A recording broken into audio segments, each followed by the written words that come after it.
Hi, it's Russ from Pro Tools Expert, and I've got myself a copy of the new dbx160 emulation from Waves. Now, I make no secret that I love this unit. Anyway, I've got a real one in my rack, so I know what they sound like. I already love the version that UAD have done, but there's some extra features with this, such as MS processing and also the mix control built into the Waves version. So I've got a drum part on here, some live drums that I've got down and recorded, and I want to show you this in action. As with all Waves units, we've got the presets here at the top, on the top right there. Then, I don't know if you've used a dbx160 before, they're pretty idiot proof really, which is great for me. You have a threshold and you have a compression ratio from 1 to infinity. You have an output gain. And then in a normal unit, in a mono unit, if I show you one here, that's what a mono unit normally looks like. And I'm just going to collapse that down. That's exactly what it looks like in a mono unit. So I say threshold, compression, output gain, meters, input, output, or gain change, gain reduction. Then this collapse button is because there's a few extra features. We can do some parallel compression because we have a mix control. We can also introduce noise back in. Got a high-pass sidechain filter. And we also have an input control as well, so if there's not enough juice going in or there's too much going in, we can control it from there. In the stereo version, we have a couple of extra features. We can run it in MS, GOO, or stereo mode. And again, all the other features we've got. We can also monitor in mono, left, right, or stereo. Now, the cool feature I found straight away is you can actually then mono stuff if you want, and just leave it in mono mode if you want to put stuff in mono on a, let's say, on a drum bus.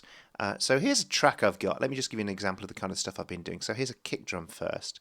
Let's solo this one up and let's take it out for a minute.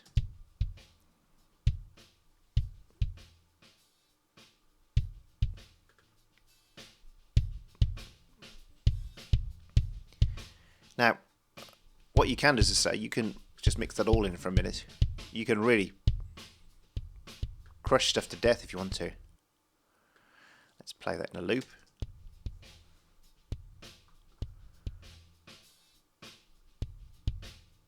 There's no attack, there's no decay, there's no release, there's nothing of that. Now the nice thing of having this mix is you can then use it in parallel. There's the original.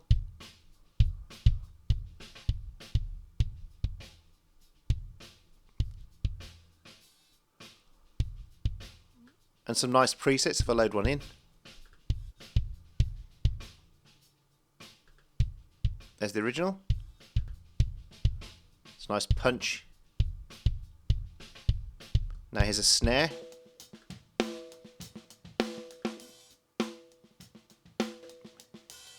Can give it some real thwack. And again, we can really go to town if we want to. And then mix it with the mix control.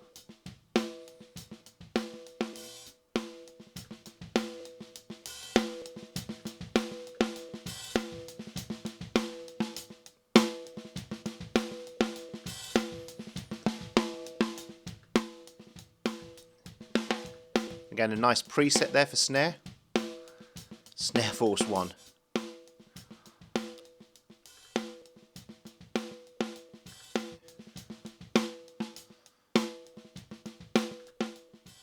There's the original.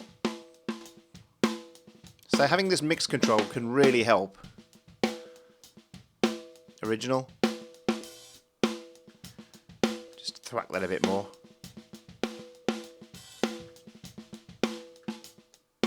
Bring some of the original back in as well.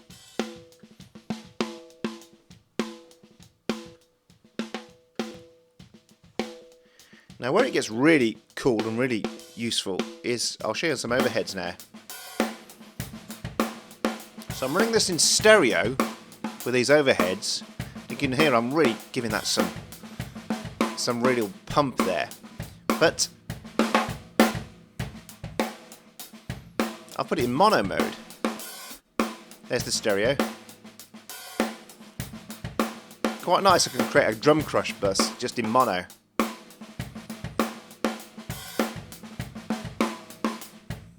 I could do that on the room instead of the overheads. I've done it on the overheads. I've chosen to do it on the overheads for this.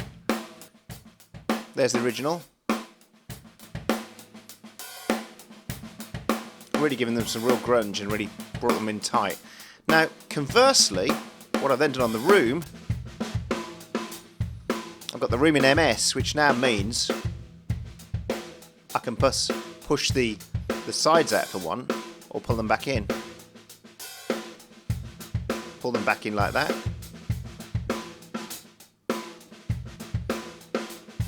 And again, I've got the mix controls doing different things. So there's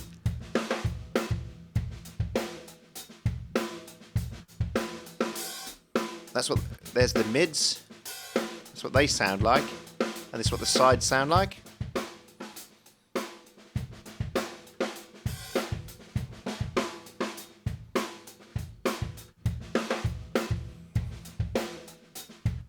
There's the original.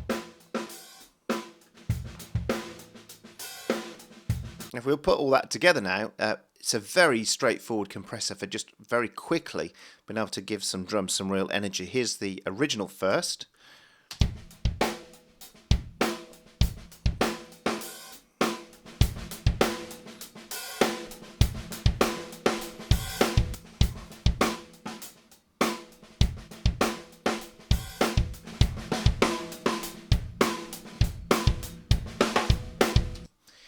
Very straightforward, very easy to use, great character, great sounding. Go and check over on Pro Tools Expert. We've got a shootout at the moment where people say which they prefer. We're not telling you which is which, but I've put some stuff through my original one and through the plug-in version, all normalized to -3 dB, so there's no volume differences despite what you might read in some of the comments. And then you go and have a listen between the original and this. It's a great plugin, well worth downloading the free demo. I think there's a promo on with it as well at the moment, so go download it. It gets a thumbs up from me as an owner of the real thing, and also a big fan of the other versions that are out there. So I don't think you can have enough dbx160 in your rack or in your plug-in collection. So it gets my thumbs up. Well done, Waves. Thanks for watching, and I'll see you again soon.